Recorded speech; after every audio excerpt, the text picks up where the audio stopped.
Okay, good afternoon, everyone. Welcome to week 6 lecture. Today, we are very happy to have a wonderful guest speaker from the industry with us. May I introduce to you Ash Samuel? Let's give him a round of applause. A little bit about Samuel, Ash. He's running a business called BID-ONTOLOGY. It's about shop fitting. Shop fitting? Yes, and he has a lot of experience providing internship for construction management, quantity surveying students, and he has been trying to use AI to improve the efficiency of construction estimating. So I think it would be fantastic to have him to share with us his recent industry experience. Thank you. Over to you, Ash. Thank you. Hey guys.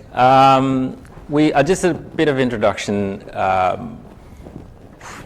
You guys, I'm going to assume that you come from a varied background. Some architectural students, some journalists, some construction enthusiasts, but except for engineering, is it?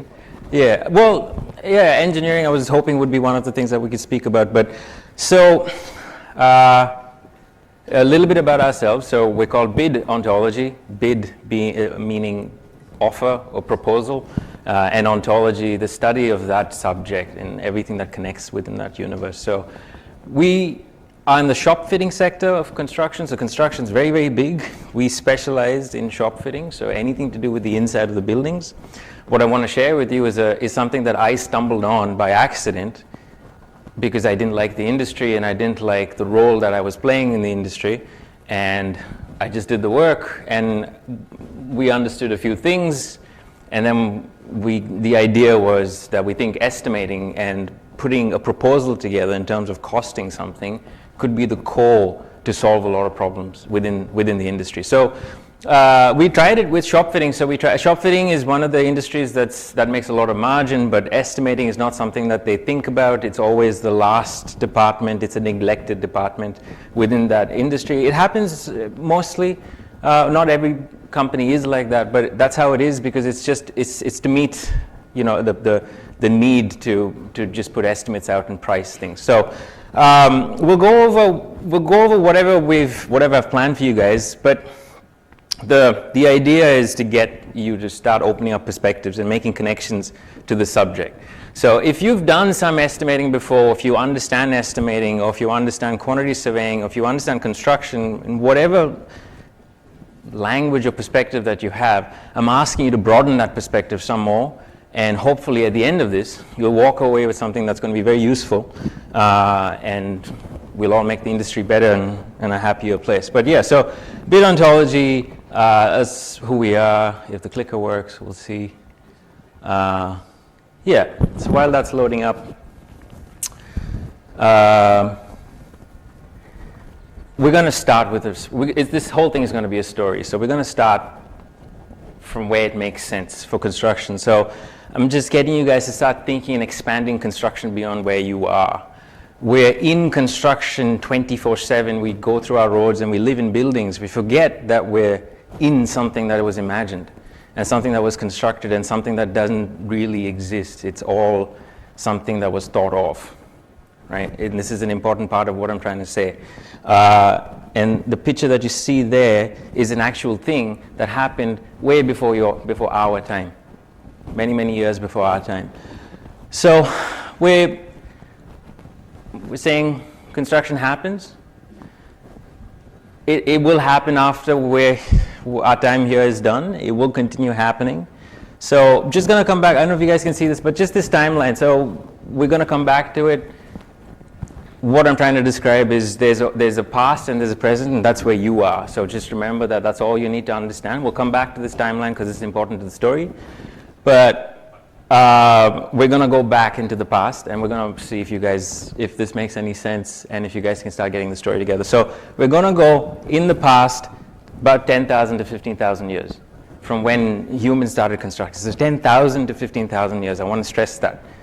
Just expand your imagination and go back to where that began. So I'm just going to play a game with you guys. If you guys want to guess what this structure is or what was it used for, we're going to go rapid. We'll keep going with the story. Anybody want to guess what this was? And this was about 2600 BCE. No guesses? Anyway, this was a storage facility. It was built. It was constructed, right? It was constructed many, many, many thousands of years ago. That took a lot of planning. So I'm just asking you guys to take a moment to just look at how that's different from the background. Okay, it was constructed. It was something that was thought about. Any guesses on what this thing was? What this structure was? Anybody? Anybody? It was a temple. It was a temple, used as a temple. It was a very expensive construction used as a temple many thousands of years ago. It took many, many people to build. Okay, we'll keep going. Next one. Anybody guesses what this was? Temple? Good. Mortuary. It's for the dead. Yeah, it's where all dead people went. By the way, these things are large constructions, monuments, huge, like and many thousands of years ago. Another one. Any guesses what this was? Anybody? Anybody? Yay, tombs. You could have. Yeah, it looks like tombs, right? Another facility for putting dead bodies in, and it's a large one. Anything? Any guesses on what this was? Large pillars. Only look at the humans on that scale there and see what these structures are. So this was a ceremonial capital where they did ceremonies, and I want you guys to start thinking about like who paid for this? Thousands of years ago. These things are very big constructions, and you have to understand there was money back then too. Yeah, people used money back then too. Another one. This is much closer to where we are in terms of time. We're coming back to closer we are. This is the United States. This is a village. And to be honest, I was born and raised in India. If you go to India, you'll still see structures like that, even today, being built like that today, stone construction with mud and stuff like that. This is in China. By the way, this is, I believe, China's oldest wooden structure that still stands. And this was a temple. Again, another temple, another religious setting. Another one here. And you can see we're coming to different shapes and different uses and different needs for these buildings. These paint structures changing. That was a church. Sorry, I should have asked for that. Another one, a cathedral. Again, large constructions. In a different time. Again, this I think is Europe's oldest wooden structure still standing. And this was a farmhouse. And everybody knows what this is. Yeah, you go past it every day, but I get tears in my eyes just looking at the city. It's a beautiful city that we live in. But I just want you to understand that we've gone thousands of years and we've come to where we are. But construction has happened, and it will happen even after you finish with this course and you've gone and you don't care about it anymore. Every dot is a city. This is madness. Every dot that you see there is a city. You live in construction. We all live in construction so much. We forget that these things have an impact on us and we can impact it. And that's what we're going to talk about. I don't know over which landmass this is, but I don't know which state that is. But I just want you guys to think about, so what are the elements do you think that's remained and what elements do you think that's been added to construction? So windows, sorry, I should go back one actually. So windows. Did they have windows thousands of years ago? Yeah, they had small openings. Yeah, they have doors thousands of years ago. They had, I wanted to say steps, but they had steps thousands of years ago as well. It was an invention. And then materials, they didn't have concrete, but they had stone, they had things like that. Today we have steel. We have plastics, which they didn't have. Yeah. And we have glass. It's one of my favorite materials to construct with. So the thought process here is to think about all those elements as ideas. You know, put a hole in a wall. Is a hole in the wall. We call it a window, and we can do many things to it. So if you guys can think about stuff that's been stayed with us from those ideas that have remained with us. And here's coming to what we're talking about. So what roles do you think have remained with us as well? Again, if you look at that structure on the right-hand side, I guess want you to think like, what do you think they needed to build those things? Do you think they needed architects? Do you think they needed, engineers? Do you think they needed laborers to do that? You don't see those things, but of course they did. There were thousands of people that went through supervisors for sure. I don't know who they were, I don't know if they did a good job, but they needed supervisors. They definitely needed estimators. So that's me, sorry. I thought it was bad. But they definitely need estimators, someone to do the counting for them, someone to do the measurement for them. So what I'm trying to get you guys to think about is at some point in our history, thousands of years ago, someone had to make an invention to count things and measure things. It had to happen. We needed right angles, we needed triangles. We needed to understand how they work together.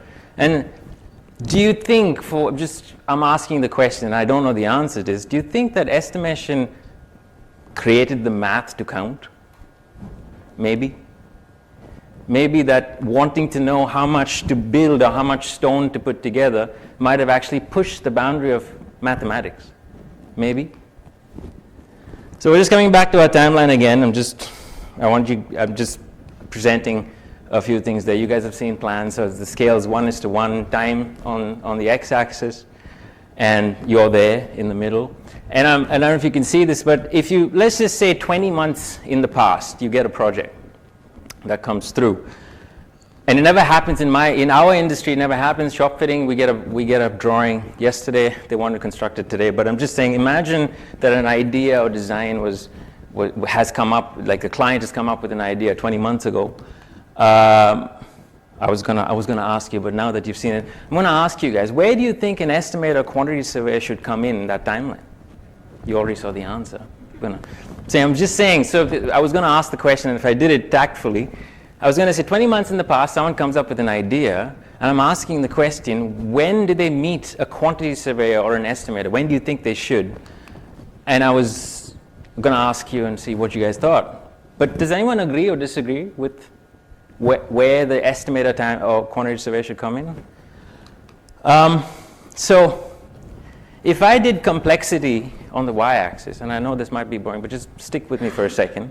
But if I did complexity on the y-axis, so going more complex upwards and more time in the future on that side, you'd get something like that. If you start with a design or an idea, from the moment you start thinking about a construction project, I'm suggesting that complexity is going to go up as you start moving forward in time. And I'm going to share with you why. That having a design is far less complex than actually constructing it. That's something that's just how it is, right, in terms of reality. If I change complexity to cost, that doesn't change either. It gets more expensive as you start constructing things. As you start putting things from paper or you take it into the real world, it starts getting more expensive. It's just how it works. And if I change that y-axis again to information density, meaning how dense your information about the project's going to be, it's going to keep going up. The more closer you get to realizing what that construction is going to be, the more complex it's going to get, right? So these terms we'll just keep in mind, and we'll see what happens as we keep moving forward. So I'm asking, so anybody want to take a guess? Oh, not guess, you guys know. Anyone want to just tell me what do you think estimation is from your perspective? Anybody? Cost? Yeah? Yeah. Your own words. Yeah, go for it. Prediction of how much things cost. Yeah, prediction. I wanted that word. Thank you for that word. Prediction's a good one. Anyone else want to contribute? Or we'll move forward. But that's exactly what I was going to say. Prediction of cost. Prediction, we're going to stress on that word, and cost is exactly that. So construction perspective. I want to broaden your perspective on estimation way out of the box so that you start thinking about everything from estimation. So I want to talk about estimation as a process. And I don't know if I can do a laser. I can, yes. Estimation as a process, but from the perspective of biology. I'm saying that estimation happens in biology as well. So you do estimation. You don't have to do construction estimation, but you do estimation just like what the student at the back said, the prediction of cost in terms of the future. So getting to get you guys to think a little bit about estimation. Your body needs resources. You need energy to move. You need energy to think. We know this, but we know this meaning because we've been taught that. But also to understand that this is essentially how we function. To predict what's going to happen or what's going to be said or how to behave in the future is an important function of estimation. And this is what we do. It's a good idea. And it's a good idea for construction too. When we do construction, it's a nice way to think about it. Why? So, just going to point out, there's a kid, he's running towards a wall, there's a tree, and your ability to roughly estimate the future is key for estimation. If you get these things wrong, and they can be costly in the real world, and things like questions that you ask, how much food do I need, how long do I need to bake mud or soft clay to make it a brick, all those types of questions are all future questions, or questions that you need answers to now, but it hasn't happened yet.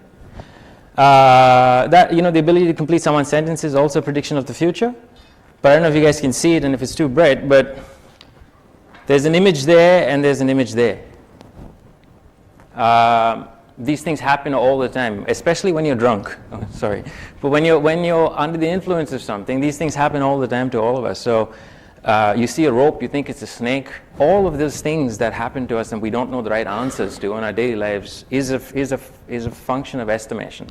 And so the idea is, if the kid's walking towards the wall and they see images, what are they going to do? And I'm going to talk a little bit about that.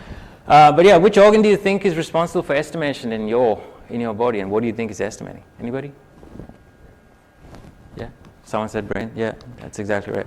So brain and the eyes, and again, coming back to the estimation that happens is actually that's happening in your brain. You're trying to guess what the outcome's going to be, whatever future outcome's going to be. So why do we need budgets for our bodies? And for life, why do we need budgets? I'm guessing you guys are doing construction estimation to understand, to put a budget for a building. But why do we need it in the first place? Why does it exist? In the real world, in the world that we live in terms of food and energy and consuming things, the real world is too fast. You can't think of putting a budget to do something and then do it. You won't get there in time because it's too fast. And now, this might be a chase, but even you walking down a set of stairs is the same thing. You don't have to think to walk down a set of stairs because your body has allocated energy for you to do that before you've done that. It has to work that way, otherwise it'd be too slow. But we do think though. So thinking comes after the action. And this is an important part of estimating things as well. That's kind of what I'm saying. I hope this is not confusing you too much, but if it is, that's also a good thing. Again, back to what estimation is. Thinking is slow. So if you guys are thinking of what to do next, you'll never be able to confront whatever is coming. So in our real world, it's too fast. So we have to allocate a budget to do something and then do it, because you need the resources in place before you can actually action something in the real world. So anticipation is faster. So when you're doing your budgets and when you're doing your estimating, you have to think from that perspective of anticipation. But you can anticipate anything, right? So you have a freedom there, which you need to make use of, which we'll talk about in a minute. But models, coming to models. So what you're doing is you're creating cost models. You're creating a model of the real world in some abstract form, in a computer, on a piece of paper, in your mind, whatever. You're creating models. That is key to anticipation. And that's what you're doing with construction, I'm guessing. So, again, to illustrate the point, your budgets come first. Your action, you have to have some sort of error correction. You update your model, you update your budgets, and it goes back again. Again, this is also emphasizing that this is an ongoing process. It doesn't stop. You can't do estimation. If you can't, I suppose you can think of doing estimation and then stopping, but there's a lot of flaws in thinking of the process that way. It is a continuous thing. So again, you've got your assumptions and predictions that you're doing. You see a set of plans, or you get some first information for a construction project that comes in. You are making assumptions and predictions already on that, in your mind at least. You should be thinking about energy in terms of like what this kid's going to do. He's going to run towards the wall, and his brain needs to understand whether they need to continue running or change direction quickly. And you have to understand what energy it costs to change direction quickly. This is the same thing that happens in construction companies as well, probably. And then, yeah, the second and third animal parts, which you can't see is very dark, is actually wolves down there. So, yeah, building a cost model can follow the same process of biology, maybe. So biology is something, whatever happens with biology might be too quick, but if we break that down and put that down on paper, it looks almost the same. So whatever you're doing, you need to be able to listen or pay attention to it in order to do estimation efficiently, is what I'm trying to communicate. So all of that you see, and so it's important to remember that none of it's real yet, and everything that you see there in terms of asking those questions is all the domain of estimation. So I don't know what your futures are going to be like, but if you ever go to a company and start working in estimation, or you have estimation processes in the company, you might be able to solve a lot of problems by thinking of it as something that happens at its core and at the beginning. In fact, way at the beginning. And all these questions that should be done by the estimator. We feel that the estimator should be asking all of these questions extensively and exhaustively as much as possible. So, of all those things, I just want to say construction simulation, the domain, the act of construction simulation should happen with the estimation department as well, because they're the most equipped to do it. If you understand that, if you're working with us, you're the most equipped to actually simulate a construction. What I'm saying is you can simulate a lot of questions and answers in the estimation phase, and solve a lot of issues in the execution phase. So if construction companies suffer with construction because construction is complex, it's a hard job to do. It's how it is. There's no time to think when you're on site. You want the thinking to have happened in the office. That's it. That's the core idea. You want to be able to pull all those questions in and anticipate those questions and do it in front of more safe environments like a computer rather than on site. So estimation, you have to do simulation well. In order to do simulation, you need to be able to produce quantities. Structured imagination or structured simulation is going to be key to doing a good budget. It's important to understand what that is. So we measure things. That's why we measure it, because we need to make sure it's right. Now, what we're measuring, this is something else that we can talk about, but in order to get budgets, you need quantities. And quantities come in many forms. We understand what it is that we're calculating. I don't know how much measurement you guys have done and how much you like about that subject, but it's an important one, measuring something. But there's different things that we get from it. We can get from it, not just meters and square meters, right? All of these are measurements that you can think about. Think of them as dimensions if you want. So what we're trying to communicate, or what we do at our company is an idea that we can communicate a lot with effective estimation. So you do a good simulation of the construction project. You do it in a way that makes sense, that you can actually communicate those things to the builders and the ones that are actually executing on site. Make that connection. There's no point having a brain that does some work, but if you can't make the connection to the physical world. And that's important to do. So estimation being a fully academic pursuit might not work too well. Again, just back to that timeline to show you what might happen if you do a good estimation, pulling that back. So again, I'm saying, so if there's time on that side, and if I have money on the y-axis, it's going to get more expensive as you start thinking about the idea. The moment you start thinking to the moment of completion, it's going to get more and more expensive. More money is going to be drawn to it. That doesn't change. You do information density, right? Complexity doesn't change either. But if you do information density, you can change that. You can actually have more information from the time you start thinking about the project. And that's where the estimator should step in to make the density of information a lot. What I mean by that is if you ask a lot of questions in the beginning and measure and simulate in the beginning, you have a lot more headroom to build a lot more, which means you're going to get a more accurate result in terms of execution of the project and cost of the project. So if you want to know how much a project costs and how long it takes to construct, if those are the questions that you're dealing with, you'll be able to have better answers if you simulate it. You'll still get it wrong. You're still gonna get these things wrong because the real world is complicated and hard. So what we do is generate questions, as many as possible, count them and track them through the entire life cycle of the project. It's a simple thing. That's all you have to do. Is as soon as you start understanding, or as soon as you start getting eyes on a project from the moment, track your questions, any questions. And the more you're in the industry, you'll ask better questions, and those questions will be better. Make your assumptions, and you're going to make a lot of assumptions, and you're going to make those assumptions because there's always design gaps, 100% of the time.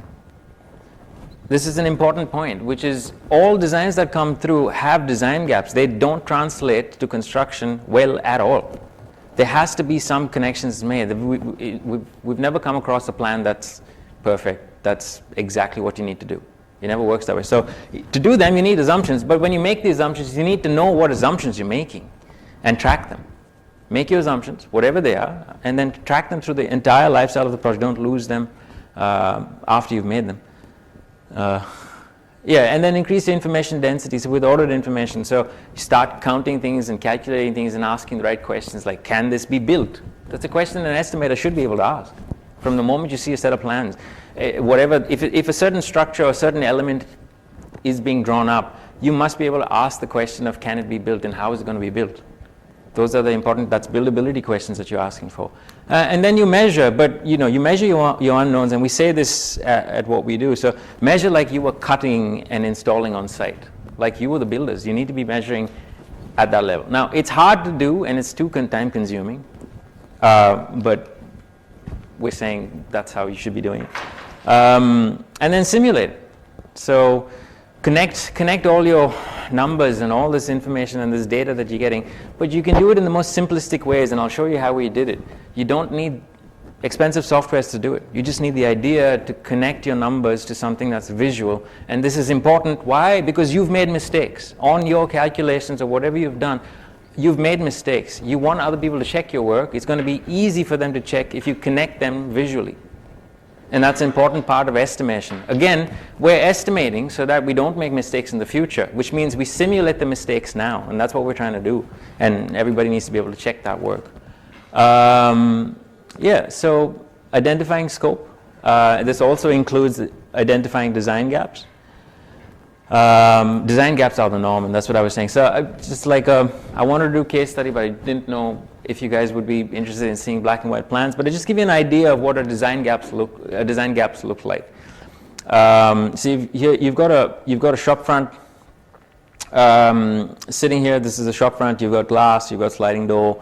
Some signage up front there, and you've got these feature sticks running on the shop front, and you've got down here you've got a plan view, and you've got a section of what that looks like there.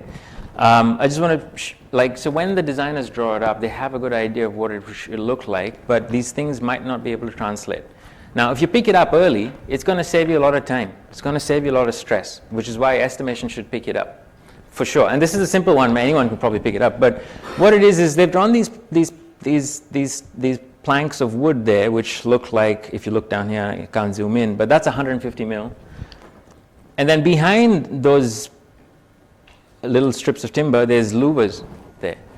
But the way they've drawn it up is for the planks to be fixed to the louvers. It's not possible.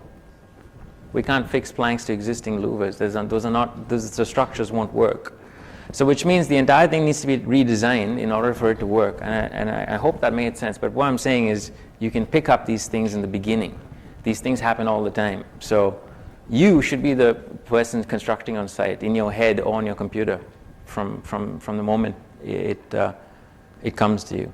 So yeah, identifying design gaps means having some grasp on buildability. And this was hard for me, and I didn't know how to understand construction because I was not on site doing the work. And this is something else that if someone else is struggling with, you don't need to be on site to simulate things. You can do it in your head, and you can do it all the time. You need to be able to do it. You should be doing it right now. And if you're interested in construction and architecture and just checking out buildings and just being like, wow, this is amazing, I don't know how they achieve this, this is a good thing to do by yourself. Sitting and watching constructing things if you want to learn how to do buildability, you just need to explore it in your head, whatever it is, and think of how those elements fit together. Everything has a certain principle, and that principle is simple to understand. If you want to know how a desk is built, you can look at it and be like, well, I can see some big parts to it. They'll probably put it together by doing something like that. And you can do it in your head all the time. You keep doing it, it becomes second nature, and it's a good idea. It helps. So this is what has helped me in understanding how to deconstruct something. So just constantly thinking about stuff that's not seen. Have an opinion, just guess. And that's exactly what I did. Yeah, you can do that in your head. Keep doing that. That's a great way to understand how to build things. It's a start. It's a start. You start there, and then you can figure things out. But yeah, don't keep doing it. I was trying to be funny, but this is what I was talking to you about when I was saying this is what we've done for ourselves. I know it's a little fast, but what I'm trying to explain is what's happening on this side is you've got your quantities and your descriptions and what a QS would do, and on that side is just the visuals of where that thing came from. You can start at that ground level, which is if you connect those two elements together, your calculations, your display of information with some geometry or some part or some section of the plan, that solves that problem of visualizing things. Of course, slow it down and review it slowly, but I'm just trying to illustrate the point. Yeah, so I just want to slow down here, and I hope, so I'm coming to the end of whatever I wanted to say, but I hope that it's been, sort of interesting for you guys to see estimation from a different perspective. I didn't like the subject, and I had to think about that subject in a way that made sense. And it made sense that this thing that we do, estimation, can be a central part of construction or a company that you're working for, and that might be able to solve a lot of problems with construction. And it might be. It's just we're trying, and we'll see if it can work. But construction has some issues, and one of those issues is yes, it is the biggest player and contributor to global greenhouse gases. The other issue that construction we face is safety. Wherever you go in the world on this planet, construction is a dirty part of what happens every day, right? It's not the most healthiest environments to be on. Everyone's working night shifts and working on top of each other. Long hours. It is a very stressful industry to be a part of. This is in no way telling you not to be part of this industry. Please do. But if you're wondering if all of this can be solved through estimation, again, maybe. Maybe. If you guys can take away something from these ideas. Largest employer. Something else is all happy faces, and I showed this to someone the other day, and they said it's all happy faces. But construction hires the most diverse of any population, from the lowest skills to the highest skills. It's a problem in itself, but it's a beautiful thing as well. And again, the whole connecting things to make it visual is important because less words, more views, more visual is going to be better. But yeah, so a lot of diverse, students, lawyers. Handmade cities, something else that you want to think about. At every room that every place that you've been to today is almost 100% handmade. Someone's done this by hand. There's very few machines that's being used in construction. So, yeah, there's a lot of art that goes into the stuff that we build. It's true, and maybe estimation can solve some of that problem. We don't have to do everything by hand. We can hopefully do, but this is complicated. It's hard for machines to understand how to figure this out. So again, it's more complicated in the real world, which is why you need to simulate it really well. So I want to do a lot of images and stuff like that here, but I just want to let you guys know, so LLMs are here. We've been using LLMs, but I want to share with you how you could use it, and then maybe as the future goes on, you can start seeing how you can solve those problems by using these new tools. So LLMs are here. It has helped us, and I'll share with you guys maybe later on how it's helped us, but AIs I'm not so sure. But again, the reason LLMs work, again, is the ability to predict. It's kind of a same concept that I've been saying, which is if there's a prediction happening somewhere, there's probably estimation going on, the principles of estimation being employed somewhere. It's a nice way to think about it, but yeah, I thought we laugh about it. So machines, they're struggling to do a lot of things, and we get to the machine part of it, but with LLMs and AI, and I wanted to show you like these cool things, just so you know.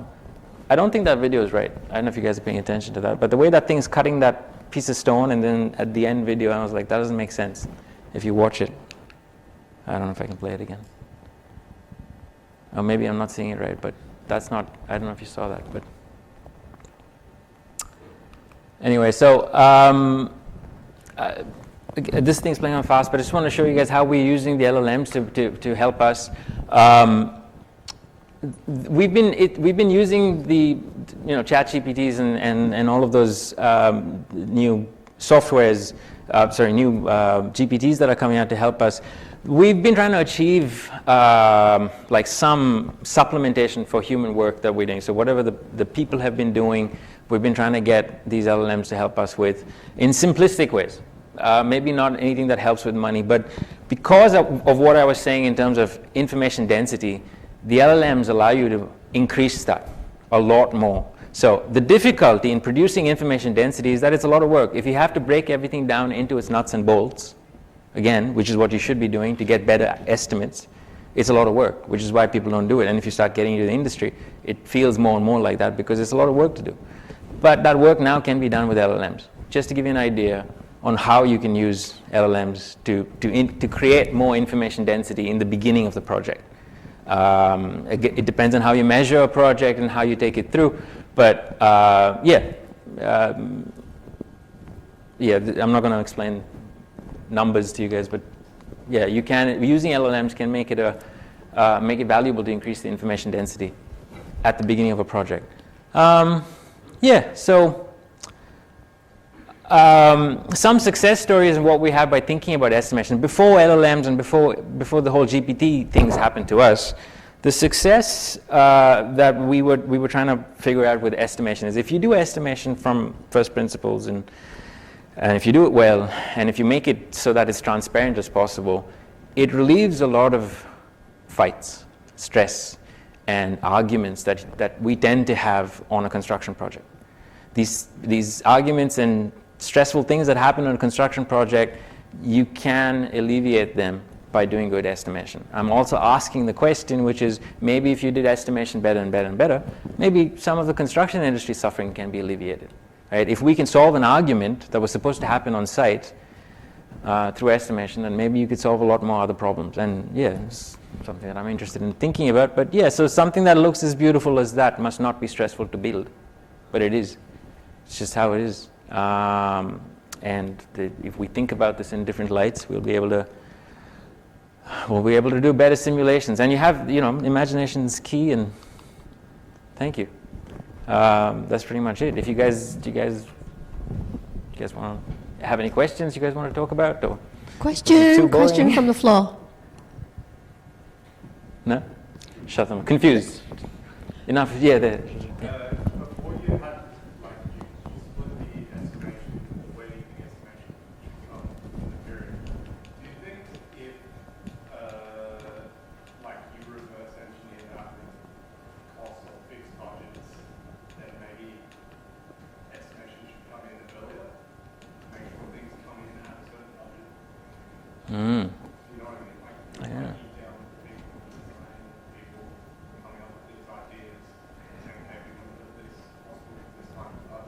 Yeah. If you break it down well, So are you saying, so is the question that you have, someone's handed you a budget? Is that? Well, you think on a traditional construction methodology, and a budget's allocated, and a certain amount of building needs to get built with this, and it always goes up to thinking about construction infrastructure or cost of the Gulf Coast Light Rail or whatever it is, Yep. that will go on the budget. Yep. If you come with a budget to a proper estimator and allow a margin to break this down, do you think you could more accurately Oh man, I think we need to divide the conversation into parts of incredibly high numbers and incredibly low numbers. So I can talk for low numbers. When it gets to the millions and billions, so it gets like 50 million. Let's just say it gets to a $50 million budget. At that point, I think the numbers don't make sense at all. Like they become very political things beyond a certain point, beyond a certain number. I'm sure someone's trying to make sense of it. I've tried to. When it gets to billions and stuff like these numbers get so large that like how would you break them down into meaningful work packages at the end of the day? Like how would you break a scope down? And they do it though. Like they have to do it, and they're somehow succeeding in it. But the over budgetness in our case, so let's just say, is it the same for a small budget and a big budget? I'd say I don't know, but with a small budget, we've shown that working backwards is a disaster because whoever came up with that initial number has not considered a good estimation or a good simulation. And that always has to do with someone being too close to the project or too attached to the project. There's an emotional involvement in that, which needs to be there, but at a lower figure, in tens of millions. Yeah, that's it. I don't know if that's going to be a better, to get a number first and then work backwards, and it goes over budget. Sure, but what I'm trying to say is that the number should come after your thought, right? If someone's allocating a budget before, I know, is that because I confused you? Yeah, because I'm trying to say to simulate everything. Is that why? I think that this is in part, and I think that may be thinking. These pieces because they are, if it's a $5 billion package, right? Or $7 billion piece package that works. Then we've got $7 billion to spend, and they haven't estimated these things to $7 billion. They're not going to get the $7 billion before they're going to generalize some of these things. Yeah. Before you say the proper estimation. Yeah, prediction on previous cost. $5 million for the smaller packets, like you said. Yep. The first estimation was right. Yeah. It's emotional. The same has to be scaled back so we get. Yeah, but now you have a whole population doing that. So it becomes because these billions of dollar investments and things have to deal with a lot of politics that come through place. So whole populations, that gets even more complicated. But I mean, if you're gonna predict a budget based on the previous budget, I don't know if that's a good idea, because you should be predicting your budget based on the previous project. If that makes sense, like, oh, we put so much for this project, it turned out okay, so do the next one, and it has worked. Like, we've worked with companies that do that constantly, and they survive, and it's a successful model. What I'm saying is that might be more stressful, though. Sure, it works, but there's better ways to do this where you can chill out a little bit and do and execute and have these executions happen where everyone's happy. And that can come with, a little more structure to that imagination. So you imagine what these things cost from a unit perspective, like one desk versus 200 desks in a place, and what that feels like. And then you can scale that, and then you can always pull back these budgets. That would be, now you have two things, which is you understand more about the project and the fact that the design's not going to work because you've thought about it deeper. And then now you know that the budget's too much. You can pull it back, always. Yeah, I don't know. That's a good question. I've got a question. Yeah.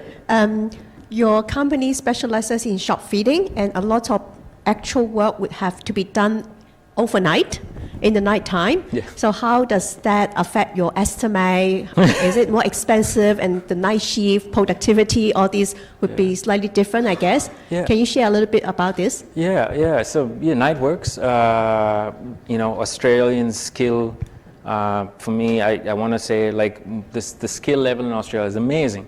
To work with the level of skill that I have had the privilege to work with, plumbers and electricians, it's fantastic. And then we have to drive them to work harder. They don't need to, but we have to, because we have to complete it, and they're all working on top of each other. Night works. So, and for them, they have to do a particular amount of work to keep things going. In terms of budgets, night works, yes, is 18% more, easy, at least, on everything. So whatever you do is at least 18% more that we're doing night works. But money is not so much the issue. I think the biggest issue that I've had with is the fact that you get them to work, but no one's considering what their schedule is on the next day. Now, again, this might seem redundant. Why is a QS or a quantity surveyor or an estimator thinking about somebody else's life, right? But you have to come up with a time budget for the project. Your project consists of money and time as a resource or a budget needs to be allocated, and this is something to consider as well. But your time is for humans, so you got electricians, plumbers, and carpenters working night shifts, and if you're not considering what it does to them the days after, you're going to get bad productivity, and they're going to come to work, and you're going to have grumpy people. And you're never going to have a good outcome if you have a bunch of grumpy people in the same room, right? No, you might disagree with me, but it's not a good idea. So if you plan out a project well in terms of night shifts and understanding, okay, which means they can't work the next day. So you can't schedule something for them, or they can't schedule something the next day after they finish a night shift. That's so easy to forget because I've forgotten that as well. But like, schedule someone in the night and then ask them to come back the next day and you forget. And that happens quite often. And you've not planned well and you drive them. But and no amount of money can fix that. At the end of the week, if they've worked all night shifts, no matter how much money you're going to be offering them, they'll accept it, but they're not going to continue working or doing good work for years. And again, the perspective of doing this from years is that these constructions that you might be part of will outlive you. Something to think about. That you will not be living old enough to see the construction mature. And that happens so much. So, you don't want to think about your subcontractors' future for the few weeks ahead, but also think about like longevity, like they want to do this for the next 15 years for their lives. What does that look like? So, but night work is part of our work. We have to do night work, so we don't have a choice. We have time for one more question. Anybody else? Anyone? Yeah, I'll put the funny video up so we can laugh at the AIs. It doesn't work. Yes, they can't. Good. If no more question, let's give Ash another round of applause. Oh, question? Sorry, I didn't see you. Hi. Sorry. Yeah.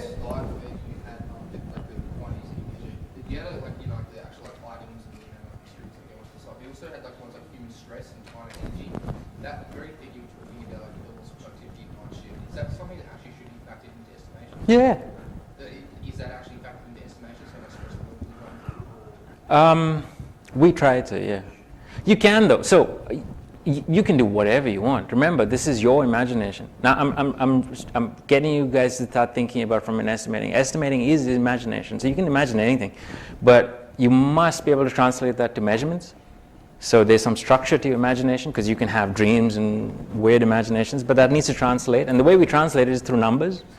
So if you're going to calculate human stress levels, you can put numbers to them to make it more relevant. A scale of 1 is to 100, in terms of stresses, but we try to do that. We try to do it with uncertainties. So on a project, if we get a set of plans and there's design gaps and we don't know what it is, they are moments of stress. You don't know what it is. What's going to happen is you're going to put a risk allocation against it. You're going to cost that, and you're going to pass it on to somebody else. And then the construction manager gets it, and they can't construct it, and so it's going to become a stressful thing because no one's thought about it yet.